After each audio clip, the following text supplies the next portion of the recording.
कसूरी मेथी और मेथरे लगाना सीखेंगे। मौसम सरमा की सब्जियों के बीज लगाने के लिए जो आइडियल कंसिस्टेंट टेम्परेचर हमें चाहिए, किस साइज़ के ग्रो बैग में इसको लगाना चाहिए, किसको लगाना कैसे, इसको लगाना बहुत आसान है। क्या हम गलती करते हैं जिसकी वजह से मेथी उगती है और थोड़े दिनों बाद ख़त्म हो जाती है। मैं आपको वो ट्रिक बताऊंगा जिस पे आपकी मेथी ज़्यादा दिन चलेगी। आज अगर लगाया है तो कितने दिन बाद इसकी जर्मिनेशन हुई है।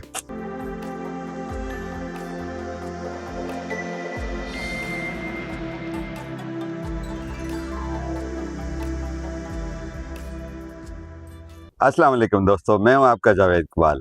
आज की वीडियो में हम कसूरी मेथी और मेथरे लगाना सीखेंगे। इसको मेथी भी कहते हैं, कसूरी मेथी भी कहते हैं। और ये एक तरह की नहीं होती, दो तरह की होती है। एक कसूरी मेथी होती है जिसके कंपैरेटिवली पत्ते थोड़े से गोलाई में और छोटे होते हैं, और इसी से मिलते जुलता एक होता है जी मेथरे। और मेथरे के जो पत्ते हैं कंपैरेटिवली थोड़े से लॉन्ग और थोड़े से ब्रॉड होते हैं, बड़े होते हैं। इनमें फ़र्क ये है कि जो कसूरी मेथी है ये सर्दियों की सब्ज़ी है, और जो मेथरे हैं ये सर्दियों में भी उग जाती है और पूरी गर्मियों में भी उग जाती है। ये इसमें फ़र्क है। अगर आप गर्मियों में मेथी इंजॉय करना चाहते हैं तो आपने मेथरे लगाने हैं।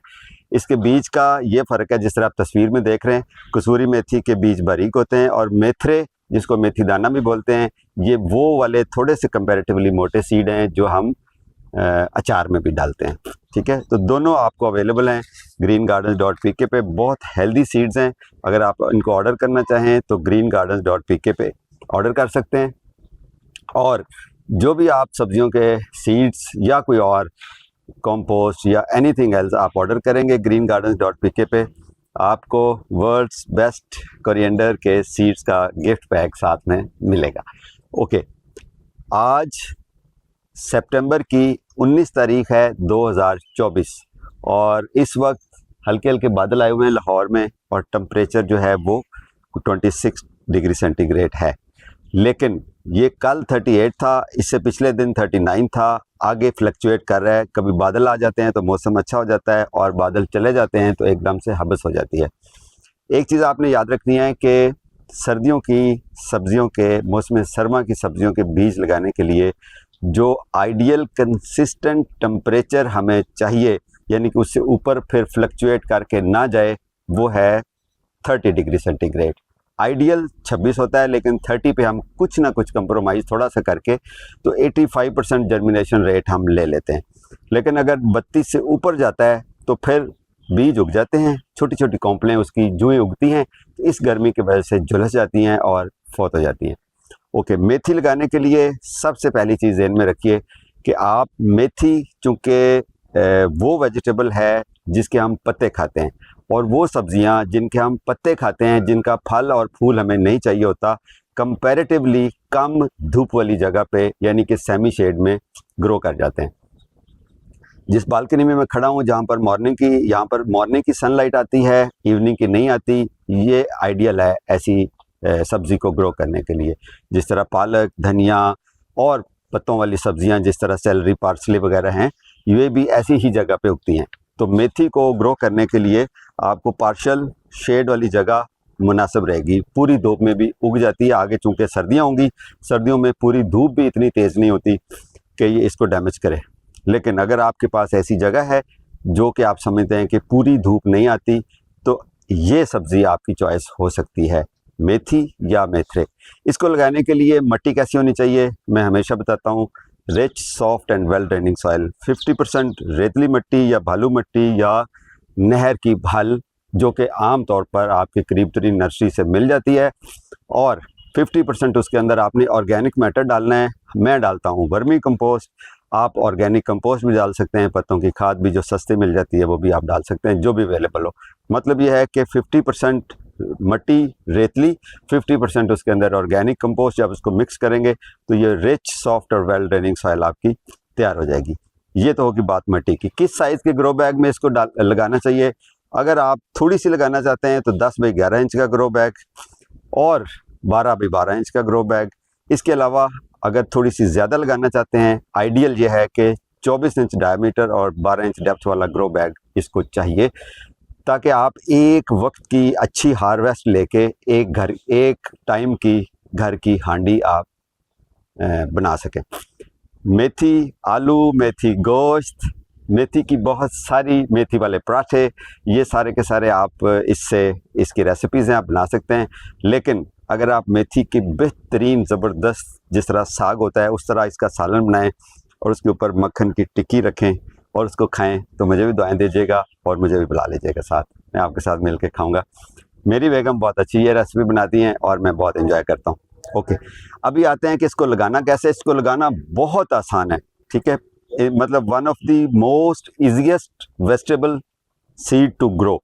अब मैं आपको क्लोजअप लेके जाऊंगा कि इसको लगाते कैसे हैं और क्या हम गलती करते हैं जिसकी वजह से मेथी उगती है और थोड़े दिनों बाद ख़त्म हो जाती है।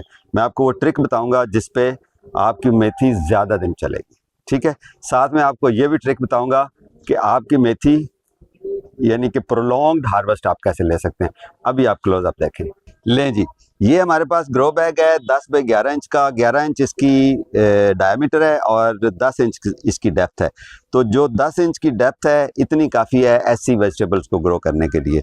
ये जी मेरे पास कसूरी मेथी और ये मेथरे, ये जो मैंने आपको बताया कि कंपैरेटिवली थोड़े से सीड्स बड़े होते हैं, आप इसको क्लोजअप देख सकते हैं। अभी हम करेंगे ये कि आपने सीड पैक को काटना है और कोशिश करें कि नीचे से फाड़ लें। ये हाथ से भी आप नफासत के साथ फाड़ सकते हैं, नीचे से आपने क्यों फाड़ना है ये मैं आपको एंड पे बताता हूँ, या कैंची के साथ भी आप काट सकते हैं। जब आप काटेंगे तो कसूरी मेथी का जो बीज है वो आपको इस तरह से, ये कोई मोर देन 500 सीड्स हैं जो आपको मिलेंगे। And this pack is good enough for 24 by 12 inch वाला जो ग्रो बैग है। तो हम सारा का सारा यहाँ यूज़ नहीं करेंगे, हम इसमें से कुछ हिस्सा कर लेंगे, बाकी हम वापस डाल देंगे। तो जी करना ये है, ये वो मिट्टी है जिसका मैंने आपको जिक्र किया। हमने कल रात को भिगो दी थी, अभी मैंने अच्छी तरह गोडी करके नरम बेहतरीन मिट्टी है, इसके अंदर 50% जो है वो हमने वर्मी कंपोस्ट ऐड की हुई है। तो इसको आपने करना है लेवल, ग्रो बैग का लेवल आपने बिल्कुल सही रखना है ताकि पानी लगाएं तो वह एक तरफ पानी अगर रुकेगा ज़्यादा और एक तरफ पानी कम होगा तो उस अकॉर्डिंगली उसकी जो जर्मिनेशन है या उसकी ग्रोथ है वो भी इफेक्ट होगी। तो इसको ग्रो बैग की मिट्टी को आपने बहुत अच्छा सा सेंसिबली लेवल कर लेना है। उसके बाद आपने जनाब इसके सीड्स को ऐसे स्प्रिंकल कर लेना है। बहुत ही आसान तरीका है, ये आपने सीड्स स्प्रिंकल कर दिए, ये लें जी, बस इससे ज़्यादा घने ना होने दे, वरना जब बीज उगेंगे पौधे निकलेंगे तो उनके अंदर एरेशन नहीं होगी तो वो अच्छी तरह से ग्रो नहीं कर सकेंगे। ये मैंने एक तसल्ली से, फिर भी ज़रूरत से थोड़ा सा ज़्यादा मैंने कर दिए और बाकी जो सीड्स हैं वो मैं अभी इसमें डाल देता हूँ।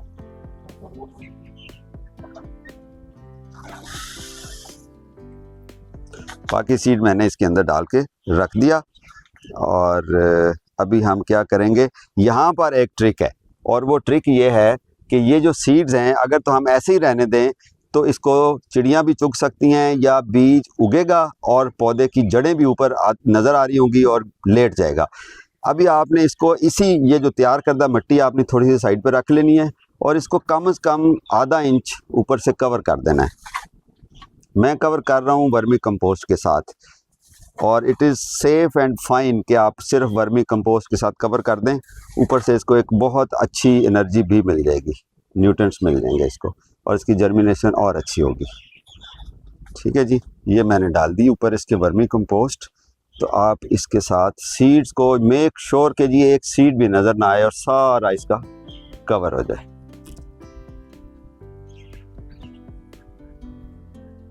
लें जी, अभी आप देखें एक सीड भी आपको नज़र नहीं आ रहा। अच्छा जी, इसको शावर करते हुए, पानी देते हुए आपने शावर करना है। ये जिस तरह आप देख रहे हैं, अगर आप तेज़दार किसी बर्तन के साथ इसको आप शावर करेंगे तो इसके बीज ज़्यादा चांसेस हैं कि वो एक से दूसरी जगह शिफ्ट हो जाएंगे और एक जगह ज़्यादा हो जाएंगे, किसी जगह कम हो जाएंगे। आपने इसको थॉरो वाटरिंग कर देनी है। ये रात को भिगोई हुई मिट्टी थी, गीली थी ऑलरेडी। अभी इसकी शावरिंग इतनी तसल्ली से आपने कर देनी है, पानी इतना लगाना है कि जो मिट्टी है और जो बीज है उसका आपस में मिलाप हो जाए और इंशाल्लाह ये 5-6 दिन के अंदर जर्मिनेट हो जाएगी, यानी कि इसकी आपको कॉम्प्लेन निकलनी शुरू हो जाएंगी। शावर हमने कर दिया, पानी लगा दिया। अभी जो मैंने आपको बताया कि आपने सीड पैक को नीचे से खोलना है, उसकी रीज़न मैं अभी आपको बताता हूँ। कोई भी चॉपस्टिक ले लें, बारबेक्यू स्टिक ले लें, घर में पड़ी हो, कोई और टहनी तोड़ लें पौधे से किसी से खुश्क, और इसको आपने नीचे इसके डालना है। यहाँ पर आप क्लिप कर दें, टेप लगा दें, कुछ भी कर दें। बैक साइड पे आज की डेट लिखेंगे और कोशिश करें कि ये काम बच्चों से करवाएं। डेट लिखेंगे 19 सितंबर 2024।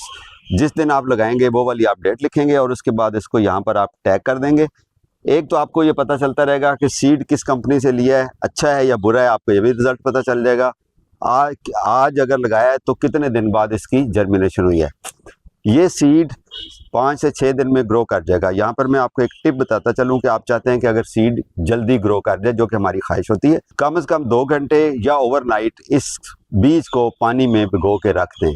पानी में सोक हो जाएगा, नरम हो जाएगा बीज, फिर पानी से निकालें, थोड़ा सा खुश्क होने दें और उसके बाद बीज को इसी तरीके से लगा दें जिस तरीके से मैंने लगाया है। तो जो 5 से 6 या 10 दिन में जर्मिनेशन होनी है वो चौथे दिन ही हो जाएगी और आपकी वो ख्वाहिश पूरी हो जाएगी। ये आप करेंगे। इसको आपने सेमी शेड में या फुल सनलाइट में भी रख सकते हैं, लेकिन आप बिल्कुल डार्क लाइट में रखेंगे तो ये एबनॉर्मल ग्रोथ हो जाएगी, बारीक बारीक पत्ते या टहनियाँ निकलेंगी, वाइट कलर की, ग्रीन नहीं होगी। फोटोसिंथेसिस चूँकि पूरा नहीं होगा तो वो एबनॉर्मल ग्रोथ के रिज़ल्ट में वीक पौधे पैदा होंगे और आपकी फसल तबाह हो जाएगी। तो आपने रोशनी का ख्याल करना है, सनलाइट का ख्याल करना है और पानी का ख्याल ये करना है कि अभी हमने इंश्योर किया है कि पूरी मिट्टी फुल वेट है। अभी इसका मॉइस्चर मेंटेन करना है।